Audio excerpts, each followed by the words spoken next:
Okay, so I had case study number 4, which is about a geological engineer.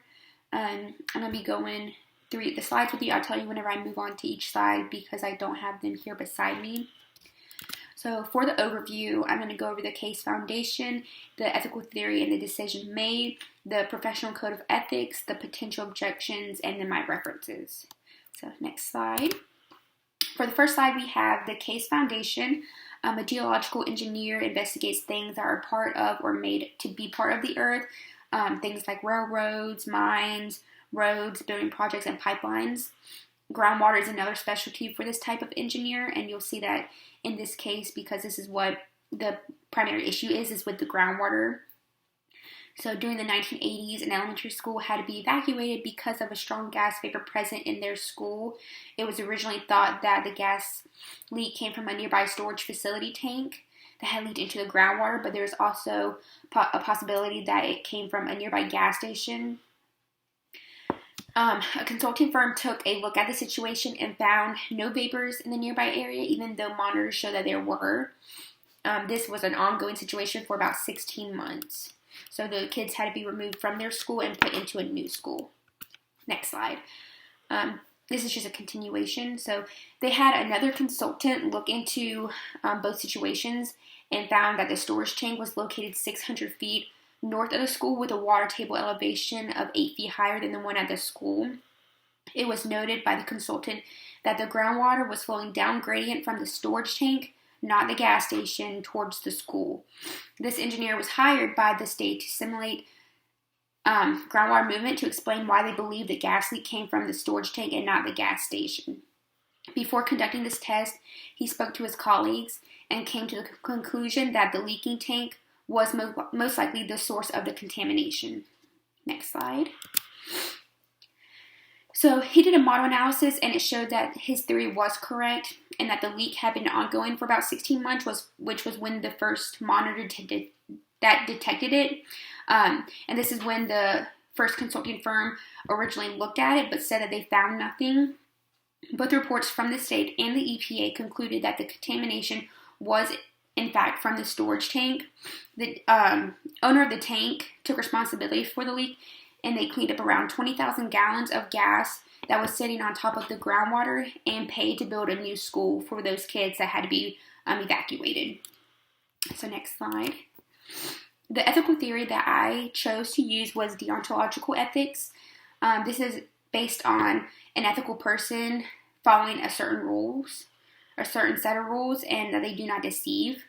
So for the context, the engineer was called to put in his expertise to see where the contamination originated from. He collaborated with his colleagues and came up with a theory. The theory was then proven through a model analysis of the groundwater that he conducted. He followed his code of ethics which included being honest, presenting professional work and reports without fabrication of the data. He could have easily lied to the state or not done the right test like the first consulting firm did, and put the liability onto somebody else besides the storage tank facility. So by standing by his code of ethics, presenting professional reports, the engineer was upholding his responsibility to figure out what had caused the contamination. So the right person was at fault. So this engineer acted ethically based on deontological ethics. Next slide. So next is the ethical codes for this type of engineering. So the Geological Society of America, GSA, serves the geoscience professions and the public in many ways, such as organizing scientific meetings and conferences, publishing scientific journals and books, supporting geoscience teachers, enabling students from diverse backgrounds to seek and maintain careers in the geosciences, and fostering public awareness for the geoscience issues. They have adopted this code of ethics to foster a care of integrity and excellence through their work as a society and across the geoscience professions. This code of ethics is designed to guide their members by including minimum standards of ethical professional behavior, descriptions and examples of expected and prohibited conduct, and details on the process to be used in addressing and enforcing potential violations. Next slide.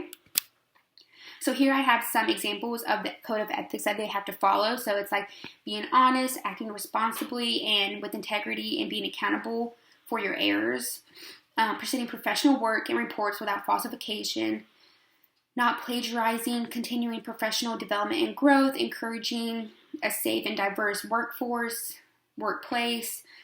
treating your colleagues, students, employees, and the public with respect, and then keeping privileged information confidential except when doing so constitutes a threat to public health or safety and the welfare of the public. So that is what happened here, was that there were so many people that were put at risk that they had to uphold this, which is why they did what they did. So for the first potential objection, I had utilitarianism.